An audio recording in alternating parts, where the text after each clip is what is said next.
अस्सलाम वालेकुम। आज का जो हमारा टॉपिक है वो है हेलिटोसिस। हेलिटोसिस यानी कि आम जुबान में मुंह से स्मेल का आना। इसकी कुछ कॉजेज हैं। पहले हम इसकी कॉजेज डिस्कस करेंगे, फिर हम इसके ट्रीटमेंट पे आएंगे। कॉजेज में जो मेन कॉज है वो है आपकी पुअर ओरल हाइजीन, यानी कि अगर आप दांतों को अच्छी तरह ब्रश नहीं करते, अपनी टंग को अच्छी तरह क्लीन नहीं करते, तो वहाँ पे कुछ बैक्टीरिया इकट्ठे हो जाते हैं जिसकी वजह से आपके मुंह से स्मेल आती है। इसके अलावा कुछ ऐसे खाने हैं जिनके इस्तेमाल से आपके मुंह से स्मेल आ सकती है, जैसे कि गार्लिक का इस्तेमाल, अनियन का इस्तेमाल, और इसके अलावा स्पाइसेस बहुत ज्यादा खाने की वजह से भी मुंह से स्मेल आ सकती है।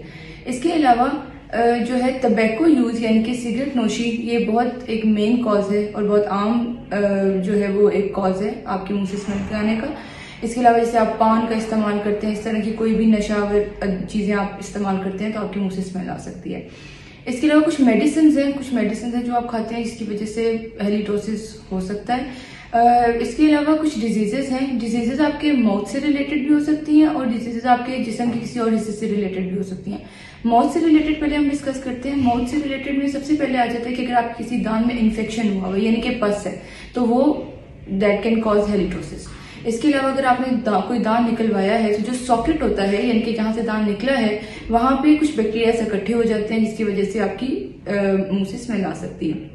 इसके अलावा कोई गम डिसीज हो सकती है या आपके मुंह के अंदर कुछ छाले बने हो सकते हैं जिसकी वजह से हो सकता है कि आपके मुंह से स्मेल आ रही हो। ये हमने अभी डिस्कस किए कॉजेस। अब हम डिस्कस करेंगे ट्रीटमेंट कि हेलिटोसिस को कैसे अवॉइड किया जा सकता है। सबसे पहले तो आपने अपनी ओरल हाइजीन को अच्छा रखना है, यानी कि proper brushing, flossing, mouth wash का इस्तेमाल, दैट कैन अवॉइड हेलिटोसिस। इसके अलावा जो है आप खाने में बहुत एहतियात करें, जैसे गार्लिक और ये अनियन, इस तरह की चीजें कम इस्तेमाल करें, प्लस स्पाइसेस आप अवॉइड करें। ठीक है। इसके अलावा जो है जो ड्राई माउथ है that is the main cause of halitosis. तो ड्राई माउथ को अवॉइड करने के लिए क्या किया जा सकता है कि आप बहुत ज्यादा पानी का इस्तेमाल करें।